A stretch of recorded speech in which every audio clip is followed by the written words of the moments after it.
En mi último video de recomendaciones de películas de animación, dejé planteada la pregunta de si les interesaba que hiciera un especial sobre Estudio Ghibli y sus películas, y también lo pregunté a través de una encuesta en Instagram.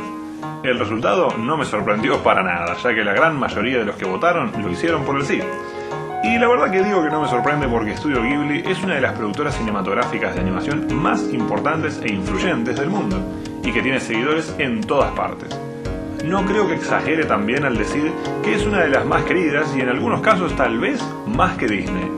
Nombrar a la productora estadounidense no es ninguna casualidad, porque Ghibli ha sido comparada constantemente con ellos. Veremos en este repaso de la historia y las más importantes películas del estudio japonés que esa comparación no es muy acertada que digamos, pero no se preocupen, ya vamos a llegar a ese punto.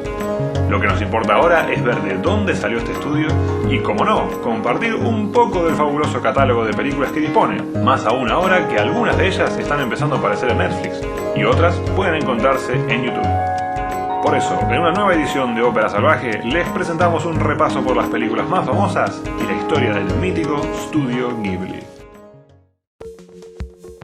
La historia oficial de Ghibli arranca a mediados de los años 80, pero para entender de dónde surgió este estudio tan particular debemos ir un poco más atrás en el tiempo.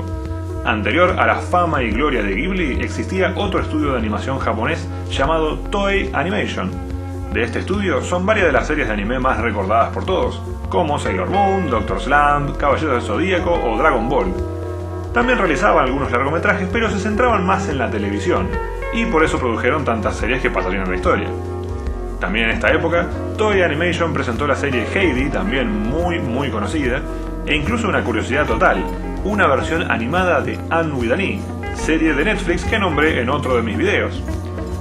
Pero obviamente no todo fue color de rosa para aquel estudio, ya que desde finales de los 60 comenzó a sufrir problemas económicos que generaron inclusive algunas huelgas de sus trabajadores por los bajos salarios. Entre esos huelguistas había dos hombres que serán los grandes protagonistas de la historia que vamos a contar en este video: Hayao Miyazaki e Isao Takahata. Serían estos dos caballeros los que años más tarde crearían un nuevo estudio de animación, en el que aprovecharían todo lo aprendido en Toei, pero sumándole una nueva impronta mucho más personal que marcaría el rumbo de una nueva era de la animación japonesa. Ambos fundaron Studio Ghibli en 1985, pero ya habían realizado una película animada juntos un año antes de esta fundación. La película en cuestión fue Náusica del Valle del Viento, basada en un manga creado por el mismo Miyazaki, y se la suele considerar como una más dentro del catálogo de Ghibli, aunque oficialmente esto no es correcto. De todas maneras, Náusica del Valle del Viento ya va mostrando algunas de las características estéticas más importantes que atraviesan a todas las películas del estudio, y las cuales vamos a ir conociendo poco a poco en este video. Porque me imagino que quienes estén acá estarán mucho más entusiasmados por conocer un poco más sobre las películas y no tanto sobre la historia del estudio en sí. Y eso es lo que vamos a hacer.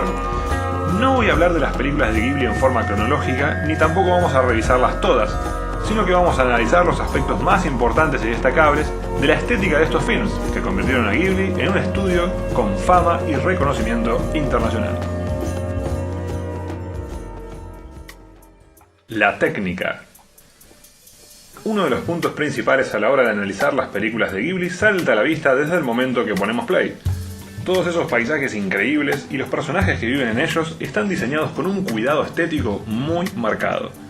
Por si fuera poco, además de eso, lo han hecho de una forma atípica, por lo menos para la visión del cine animado que tenemos hoy, ya que todas sus películas están realizadas con técnicas de animación tradicional, o sea, dibujo a mano. Ya desde hace bastante tiempo que la animación por computadora está presente en prácticamente todas las producciones de cine animado alrededor del mundo. No es el caso de Ghibli, y no es que se trate de un estudio que reniegue completamente de la animación computarizada y quiera anclarse en el pasado, sino que es una decisión conjunta por una búsqueda puramente artística y estética. Por lo tanto, han decidido que si utilizan animaciones por computadora en sus películas, solo debe ser más o menos el 10% de la producción total. La princesa Mononoke, por ejemplo, tiene detalles muy mínimos de animación por computadora, en este caso a través de la pintura digital, y es por eso que en líneas generales no se nota tanto. Este es un ejemplo de lo que Ghibli quería lograr, incorporar las nuevas tecnologías en las películas, pero no depender totalmente de ellas. Desde la princesa Mononoke en adelante, la animación computarizada va a estar presente, más o menos visible, en todas las producciones de Ghibli. Ahí también podemos citar a El increíble castillo vagabundo, película en la que la animación por computadora está más presente, pero aún así lo que sigue impresionando es todo lo demás. Eso es uno de los puntos más fuertes de Ghibli, que la estética visual y su expresividad despliega tanta imaginación y belleza que no podemos dejar de admirarla y no le prestamos atención a detalles realizados por computadora. Ejemplos de esto sobran, pero si hablamos de un logro total con respecto a esto, podemos verlo muy clarito en Ponyo, cuando la protagonista corre sobre las olas de un tifón, una escena visualmente impresionante, que lo es mucho más cuando nos damos cuenta de que el mismo Miyazaki decidió dibujar y animar él mismo las olas y el océano en toda la película. La única excepción a esta regla en toda la filmografía de Ghibli la encontramos en la película Mis vecinos los Yamada, seguramente el film más diferente estéticamente de todo el estudio, y que fue realizada completamente en computadora. Por otro lado, y sin ser un experto en el tema, siempre sentí que las animaciones de Ghibli tienen una expresividad y una fluidez diferente con respecto a muchas series de anime tradicionales. No sé, siento que se ven distintos. No es una valoración de mejor o peor, es simplemente que la animación de Ghibli tiene un aura muy particular que le hace destacarse y no repetir algunos estándares típicos de la animación japonesa. Y eso que estoy hablando en general, porque si nos ponemos más específicos, los personajes, sobre todo los que son más del reino de la fantasía, son verdaderos prodigios de la animación. Si buscamos el mejor ejemplo de esto, no hay que ir muy lejos. Lo tenemos todo junto en El viaje de Chihiro. Las sombras, los monstruos, los escenarios, cada uno de los personajes. Esta es una de esas películas que muestran un cuidado absolutamente perfecto en los detalles, lo que le ha valido montones de premios y ser considerada por muchos la mejor película del estudio. La famosa escena en la que Chihiro y Haku corren por una especie de pasillo de flores es una demostración de lo bien integrados que están los elementos de animación tradicional con los de animación computarizada, algo muy difícil de conseguir. Las heroínas. No hace falta realizar un análisis demasiado profundo para notar este aspecto súper importante de las películas de Ghibli. Si alguien trata de comparar estas películas con las de Disney, acá está una de las características principales que las separan. Mientras por un lado se nos presentan a las princesas Disney, ultra estereotipadas y vistas siempre como un complemento de los personajes masculinos, aún en las películas que intentan revertir un poco esa cuestión, las mujeres de Ghibli no solo protagonizan sus películas, sino que además son totalmente independientes, fuertes y capaces. En los últimos años han aparecido films tanto en Disney como en Pixar con protagonistas femeninas que supuestamente le daban otro enfoque, pero bueno, no fue tan así. En cambio, Ghibli lo viene haciendo desde sus inicios. Es como una de las marcas del estudio. Ya habíamos hablado de la princesa Mononoke, y aquí va de nuevo, porque es tal vez el ejemplo más evidente. Mononoke no depende ni necesita de la ayuda de ningún hombre, y aun cuando acepta cooperar junto a Shitaka, el protagonista masculino de la película, no se ve como la típica damisela en peligro de muchísimas otras películas de cualquier género, sino que lucha a la par e incluso más duro que los hombres. No es de todas formas un rasgo que se repita en absolutamente todas las películas de Ghibli. En casos como el de Susurros del Corazón, que también está protagonizada por una mujer, el arco narrativo está adaptado a la trama de esta película, que es mucho más realista. Pero en los casos de películas de aventuras como las ya también mencionadas El viaje de Chihiro y El increíble castillo vagabundo, podemos ver muy claramente cómo se va formando el carácter de sus protagonistas, que empiezan su periplo con muchas dudas y miedos, pero que poco a poco se van convirtiendo en mujeres poderosas, decididas y valientes. Esto último que nombré va de la mano con otro aspecto muy visible en muchas películas de Ghibli, que es el crecer, el madurar, evolucionar. Analicémoslo a través de las protagonistas de las dos películas que acabo de nombrar. Sophie, de El increíble castillo vagabundo, es una chica llena de inseguridades y con muy poco mundo, que es maldecida por una bruja que la convierte en una anciana. A pesar de sus miedos y de las lógicas complicaciones físicas que conlleva su nueva condición, se ve obligada a aventurarse a salir de su burbuja de comodidad y buscar a alguien que la ayude a revertir esta maldición. Algo parecido le ocurre a Chihiro, una niña de 10 años cuyos padres han sido convertidos en cerdos. La única forma de escapar de esta locura y salvar a sus padres es que Chihiro trabaje en la casa de baños de la bruja Yubaba. En ambos casos, el cambio de actitud y el crecimiento son muy notorios. Se vuelven mujeres muy decididas, pierden sus miedos y se las arreglan por sí solas para resolver los problemas que se les presenten. En el caso de Chihiro, además, esto está acompañado por ciertos detalles, como el cambio de vestuario, un semblante cada vez más serio. Incluso podríamos citar todo el viaje que realiza en tren hasta la casa de la hermana de Yubaba para poder salvar a Haku, como una metáfora de cuánto ha crecido su personaje y cómo pasó de ser una niña indefensa y caprichosa a una heroína. Ecologismo. En esto podemos estar todos de acuerdo. Las películas de Ghibli tienen un fuerte mensaje ecologista. Cualquiera de las películas anteriormente nombradas pueden calificar en este sentido, porque todo en Ghibli está repleto de mensajes de cuidado del medio ambiente.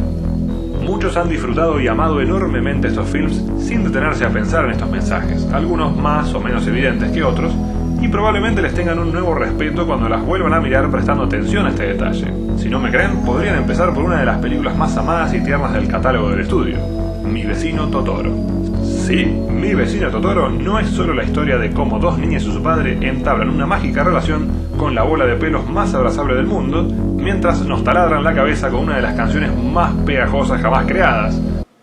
No la cantes, no la cantes, no la cantes, no la cantes, borrala, borrala, borrala, no la cantes, no la cantes.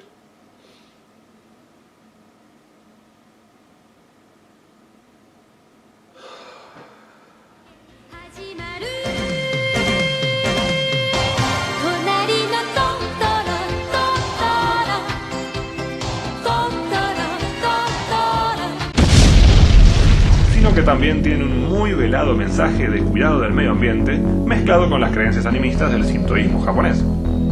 Y si buscamos otra película adorada por su ternura que tenga un mensaje ecológico mucho más claro, allí está Ponyo. No diría más claro echarle agua porque ya hay bastante agua en la película, pero pensalo. ¿Cómo conoció Sasuke a Ponyo? Atrapada dentro de una botella al intentar escapar de un pesquero. ¿Por qué el padre de Ponyo no quiere que ella se haga humana? ¿Para no extrañarla? ¡Ja! Nada que ver, es porque odia a los humanos por contaminar el océano. La relación de los personajes con la naturaleza atraviesa la gran mayoría de la filmografía de Ghibli.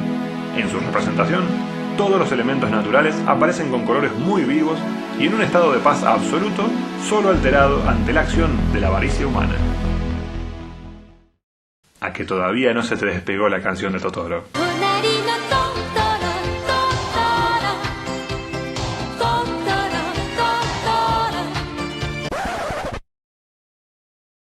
La dualidad Miyazaki-Takahata. No son los únicos que han dirigido películas en Ghibli, pero Hayao Miyazaki e Isao Takahata han sido siempre las máximas figuras del estudio.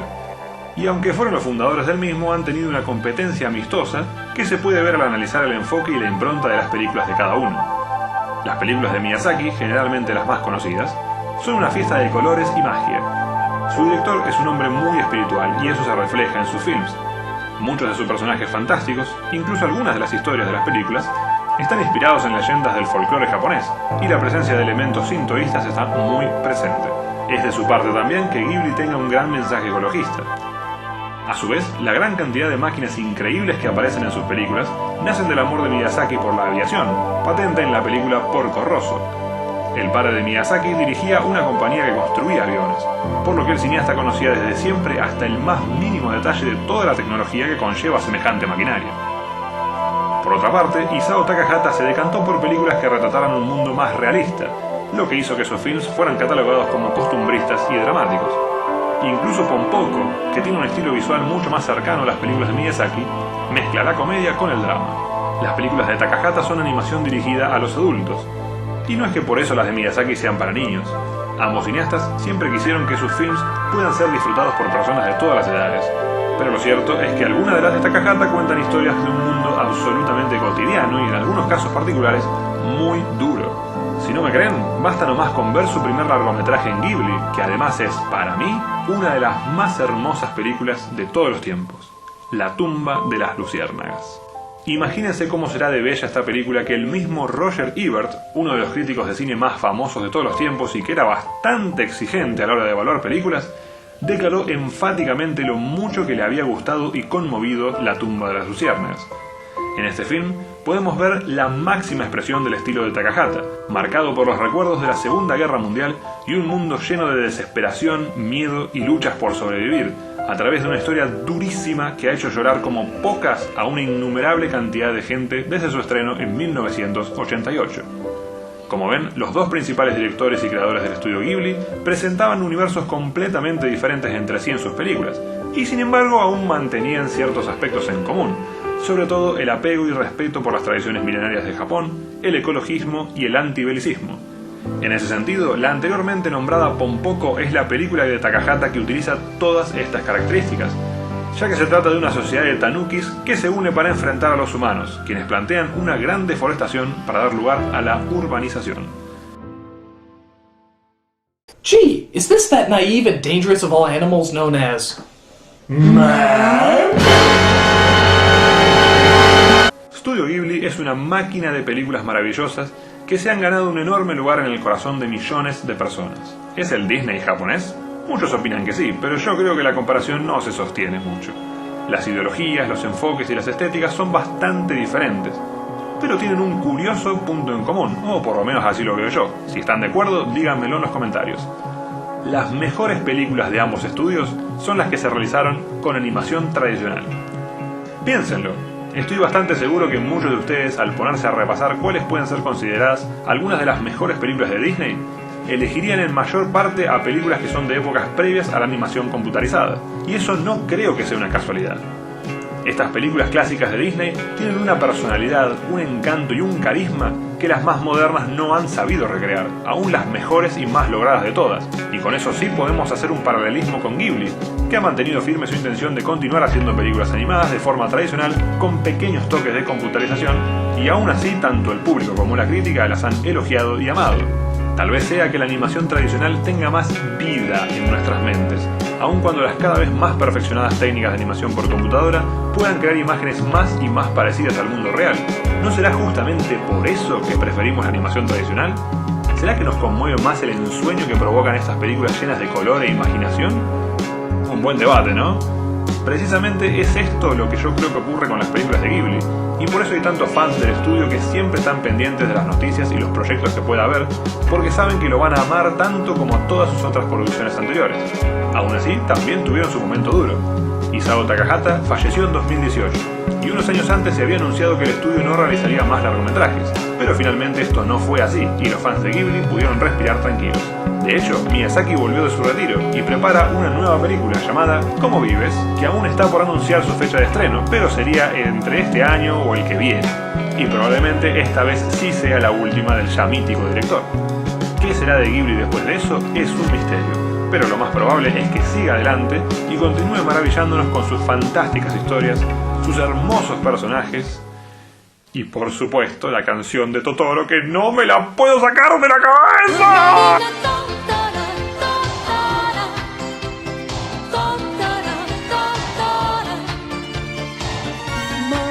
¿Cuál es la mejor película de Estudio Ghibli? ¿Hay algún dato que te parece importante y que no haya dicho en el video? Dejen todo en los comentarios, así debatimos un rato sobre el cine de este increíble estudio. Espero que hayan disfrutado mucho de este breve repaso, y como siempre son libres de compartirlo donde quieran y con quien quieran. Hasta aquí llegamos, nos vemos en la próxima edición de Ópera Salvaje.